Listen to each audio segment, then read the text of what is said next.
Good morning. सुबह हो चुकी है। प्रभु यीशु का वचन जीवन की रोटी है। उसे सुनने से सुनने की इच्छा होती है, सुनाने से सुनाने की इच्छा होती है, मनन करने से और अधिक गहराई में उतरने की इच्छा होती है। उनके वचन हमें ज्ञान प्रदान करते हैं। आत्मिक तौर पर हम सशक्त होते हैं, हमें सामर्थ्य मिलती है और इसीलिए हम हर रोज इस कार्यक्रम को आपके लिए लेकर आते हैं। न केवल सोशल मीडिया पर बल्कि टीवी पर भी हम हर रोज विभिन्न भाषाओं में प्रभु के वचन को लेकर आते हैं ताकि आप लगातार प्रभु के वचनों को सुनते रहें और आत्मिक तौर पर बलवंत होते चले जाएं। न केवल हिंदी में बल्कि तेलुगु, तमिल, बंगाली, मलयालम, कन्नड़ा, इन तमाम भाषाओं में कार्यक्रम का प्रसारण हम लगातार टीवी पर करते आ रहे हैं। सोशल मीडिया के साथ साथ आप टीवी पर भी प्रभु के वचनों को सुन सकते हैं। अधिक जानकारी के लिए आप www.jaypaul.org इस वेबसाइट पर जा सकते हैं या कॉल करके भी बात कर सकते हैं। आइए प्रार्थना के साथ आज के मनन की शुरुआत करें। महापवित्र पिता परमेश्वर, एक और दिन दिखाया, आज हमसे बात करें। यीशु के नाम से प्रार्थना मांगते हैं, आमीन। कैसे हैं आप लोग? क्या ठीक हैं? क्या आप हर रोज एक ही सवाल करते हैं, पूछ रहे हैं? हां, जरूरी नहीं कि आज ठीक नहीं तो कल भी ठीक नहीं होगा, या आज ठीक है तो कल भी सब कुछ ठीक रहेगा। आज जब हम इधर उधर देखते हैं, कई सारी नई नई बीमारियां आती जा रही हैं ना। बीमारियों का मुख्य कारण क्या है जानते हैं? वचन हमें बताता है, अगर तुम मेरी आज्ञा नहीं मानोगे तो यह मिस्र के तमाम बीमारियां तुम पर पड़ेंगी। अगर तुम मेरी आज्ञा मानो तो यह बीमारियां तुम पर नहीं आएंगी। अनेकों बार परमेश्वर की आज्ञा ना मानने की वजह से हम बीमार होते हैं। यहां तक कि भोजन के विषय में भी अगर हम देखें, हमें क्या खाना है, हमें क्या नहीं खाना है।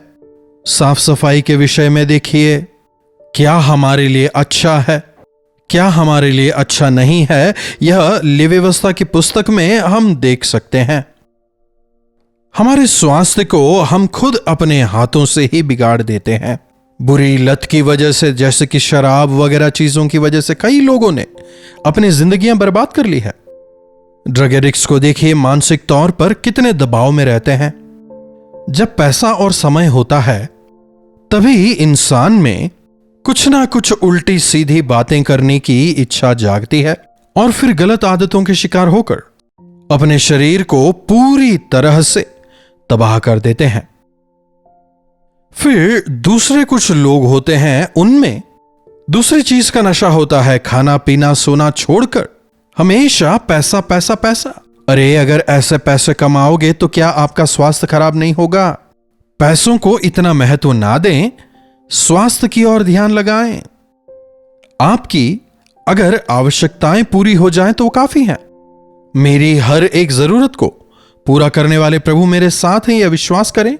प्रभु आपकी आमदनी को आशीष देंगे, फिर चाहे वह ज्यादा हो या कम, अगर उसमें प्रभु की आशीष हो तो तमाम जरूरतें पूरी हो जाएंगी। क्या बीमारी से परेशान हो रहे हैं? एक वचन देखिएगा, यिर्मयाह की पुस्तक 30वें अध्याय की 12वीं आयत से, तेरे दुख की कोई औषधि नहीं और तेरी चोट गहरी और दुखप्रद है। तेरे दुख की कोई औषधि नहीं और तेरे चोट गहरी और दुखप्रद हैं। कुछ बीमारियां ऐसी होती हैं जो बस यूं ही बढ़ती चली जाती हैं। हमारे घाव, अगर हमारे शरीर में कोई घाव हो जाए और हम उसका ध्यान ना दें तो हो सकता है उसमें सड़न आ जाए, सेप्टिक हो जाए, जो काफी खतरनाक होगा। आज अगर वास्तव में देखा जाए, इंसान सर से लेकर पैर तक चोटिल ही है, मार खाया हुआ, गहरी चोट। उसका इलाज नहीं किया गया है, उस पर मरहम पट्टी नहीं की गई है। सर की चोटी से लेके पैर की एड़ी तक चोट ही चोट। जब हमें मार लगती है, वो मार बाहर तो नजर नहीं आती, लेकिन उसका जो दर्द है बढ़ते बढ़ते काफी अधिक हो जाता है। घाव वे होते हैं जो बाहर नजर आते हैं, उनसे खून निकल रहा होता है। आज कई सारे लोग हर रोज घायल हो रहे हैं। उनके मन में घाव हो रहा है, शरीर में घाव। उनका जीवन किसी न किसी प्रकार के घाव को हर रोज झेल ही रहा है। गहरे घाव, उन घावों का अगर सही समय पर सही तरह से इलाज नहीं किया गया तो उसमें सड़न आ जाएगी, शायद पस भी आ जाए। यह काफी खतरनाक है। फिर दूसरे कुछ ऐसे भी हैं जिनके जो चोट हैं बाहर नजर नहीं आते, लेकिन अंदर ही अंदर काफी दर्द है। घाव का कारण कुछ भी रहा हो, इलाज ना होने की वजह से वो चोट, वो घाव गहरी हो गई है, सेप्टिक हो चुका है। और फिर उस चोट की दर्द की वजह से वे पुकारने लगते हैं, 15वीं आयत देखिए, तू अपने घाव के मारे क्यों चिल्लाती है? तेरी पीड़ा की कोई औषधि नहीं है। जब दर्द होता है हम चिल्लाते हैं ना, मां, पिताजी, हे प्रभु कहने वाले शायद लोग कम हो ना। हम मां के शरीर से निकले हैं ना, इसीलिए जब दर्द होता है तो मां को याद करना स्वाभाविक है। लेकिन शाऊल जब परमेश्वर की मार खाता है, दोपहर का समय था ना, घोड़े से जब वो नीचे गिरता है, ना अपनी मां को पुकारता है ना पिता को, हे प्रभु आप कौन है कहता है ना। जब चोट हमारे अंतरांग में लगती है तो किसी और को पुकारने के बजाय परमेश्वर को पुकारना अपनी आदत बनाएं।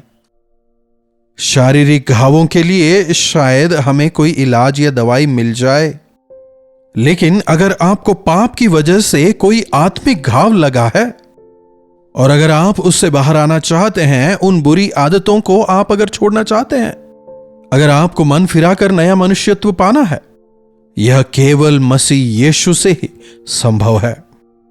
तू अपने घाव के मारे क्यों चिल्लाती है? तेरी पीड़ा की कोई औषधि नहीं। तेरे बड़े अधर्म और भारी पाप के कारण मैंने तुझसे ऐसा व्यवहार किया है। यस, आज मनुष्य गलती करके उसके परिणामों को भुगतते भुगतते करा रहा है। व्यभिचार में पड़कर कई लोगों ने अपनी जिंदगियों को पूरी तरह बर्बाद कर लिया है। पराई स्त्री से संबंध सकरे कुएं में पड़ने जैसा है। पुराने जमाने में ऐसे स्थान होते थे जहां पर वैश्याएं रहती थी और केवल वहीं पर यह कृत होता था। लेकिन अगर आज हम अपने चारों ओर देखें, जिस प्रकार का माहौल बनता चला जा रहा है, गैर वैवाहिक संबंध होना एक आम बात हो चली है।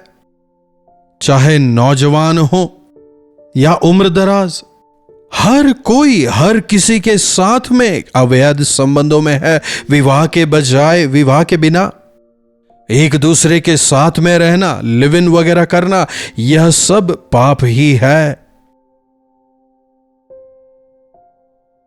व्यभिचार करने वाला मूर्ख कहलाता है। व्यभिचार करने वाला अपने ही शरीर के खिलाफ पाप करता है। शारीरिक संबंधों का दायरा पति पत्नी के बीच में है। जब वो उस दायरे से बाहर आ जाता है, वह पाप के दायरे में आ जाता है। एक के बाद एक दूसरे के साथ दूसरे संबंधों में बढ़ते जाते हैं और फिर एक समय आता है जब मानसिक तौर पर पूरी तरह बिखर जाते हैं।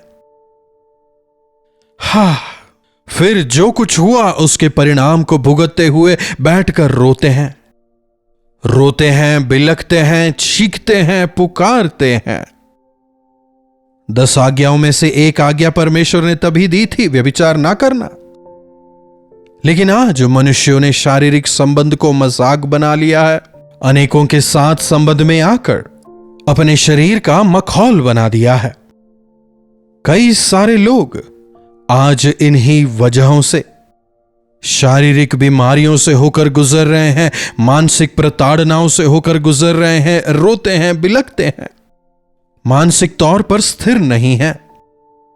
कई तो जीवन से ऊबकर अपने आप को खत्म करने तक की स्थिति में पहुंच गए हैं। सावधान, आपका शरीर परमेश्वर का मंदिर है। आपके शरीर में किसी भी प्रकार की अपवित्रता हो, दोष हो, धब्बा हो, उसे आप दूर करें। आपके मन को खराब करने वाली अगर कोई भी चीज है, उसे प्रभु के सामने लाएं, पश्चाताप करें। अगर हम ही अपने आप को ठीक कर लें तो परमेश्वर की जरूरत नहीं ना। कई लोग कहते हैं मैं ठीक रहना चाहता हूं लेकिन मुझसे यह हो नहीं पा रहा। सही बात है, हम अपने स्वभाव को बदल नहीं सकते। केवल प्रभु यीशु जिन्होंने हमारे लिए अपने प्राण दिए वे ही बदल सकते हैं। पाप के गहरे गड्ढे से निकालने वाले केवल प्रभु यीशु हैं, जिनमें बिल्कुल भी पाप नहीं था। क्या आज आप किसी भी प्रकार के पाप के गड्ढे में पड़े हुए हैं? क्या किसी भी प्रकार की बुरी आदतों के शिकार हो गए हैं? या कोई ऐसा है जिससे आप जानते हैं जो इस प्रकार की समस्या में है? आप उनके लिए प्रार्थना करें। प्रभु यीशु अपने हाथों को बढ़ाकर आज आपको बचाने को तैयार है। तेरे घाव की वजह से, तेरे अधर्म की वजह से तू क्यों चिल्लाती है? तेरी पीड़ा। कभी कभी पीड़ा अच्छा है, क्योंकि उसकी वजह से हमारी परेशानी क्या है, बीमारी क्या है, हम समझने पाते हैं। प्रभु इस पीड़ा को दूर करें। कभी ऐसी प्रार्थना ना करें। आज पेन किलर्स आ गए हैं, इस पीड़ा को, दर्द को दूर करने वाली दवाइयां। पेन किलर खा खा के दर्द को तो दूर कर देते हैं, लेकिन बीमारी से दूर नहीं होने पाते। तात्कालिक तौर पर उस दर्द से राहत पाने के लिए विस्की पी लेते हैं या कोई और नशा कर लेते हैं, लेकिन वाकई में उस दर्द का मूल कारण क्या है उसे समझने का प्रयास नहीं करते। जब दर्द होता है, परमेश्वर के पास जाएं। केवल वे ही आपको चंगा कर सकते हैं, आपके दर्द को पूरी तरह दूर कर सकते हैं।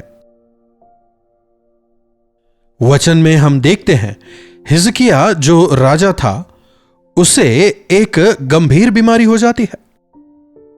भविष्यद्वक्ता आकर उसे समाचार देता है, तू मरने पर है, अपना भवन दुरुस्त कर।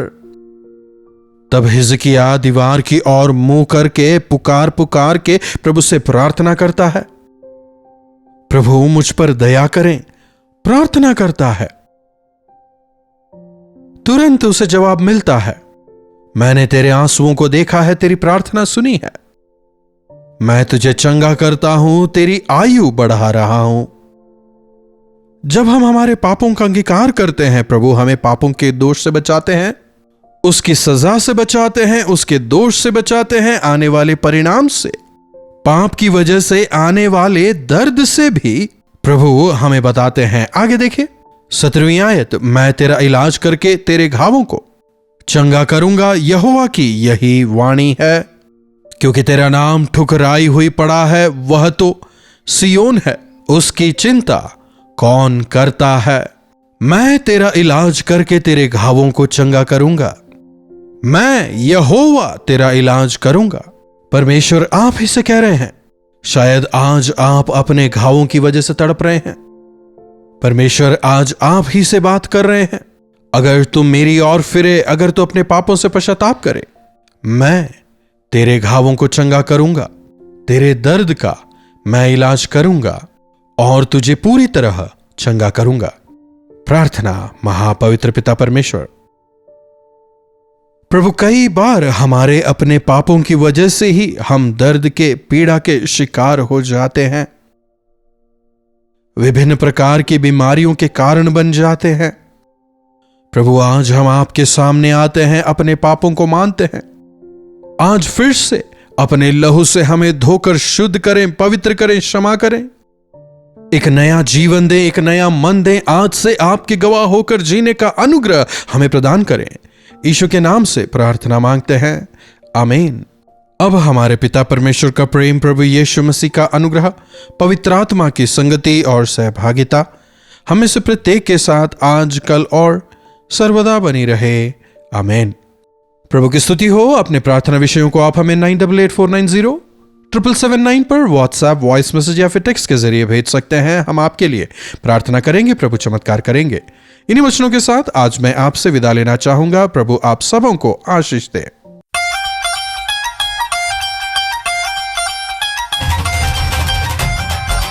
हालेलुया। दिल्ली एनसीआर में रहने वालों के लिए शुभ संदेश। अगर प्रभु ने चाहा तो जुलाई 29 तारीख को दोपहर 2 से लेकर 5 तक और शाम 6 से लेकर 10 बजे तक 2 सेशंस 1 डे गेट टुगेदर का हम आपके लिए आयोजन कर रहे हैं। दिल्ली एनसीआर में रहने वाले तमाम हिंदी भाषी, तमिल भाषी या तेलुगु भाषी या अन्य भाषाओं के कार्यक्रमों में जुड़ने वाले हमारे सभी श्रोताओं को हम तहे दिल से आमंत्रित करते हैं। चाहे टीवी के जरिए या सोशल मीडिया के जरिए अगर आप हमारे साथ जुड़े हैं तो आप जरूर आएं। हम सब मिलकर प्रभु की स्तुति करेंगे। व्यक्तिगत तौर पर आप सबों के लिए मैं प्रार्थना करना चाहूंगा।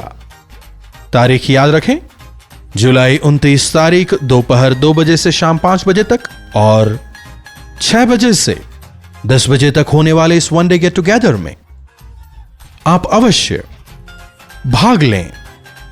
पता नोट कर लें, YWCA, Ashoka road, new Delhi. अधिक जानकारी के लिए आप QR कोड स्कैन कर सकते हैं या फिर नीचे दिए गए फोन नंबर पर भी आप संपर्क कर सकते हैं। आइए सभी मिलकर प्रभु की स्तुति करें, आत्मिक तौर पर बलवंत हों।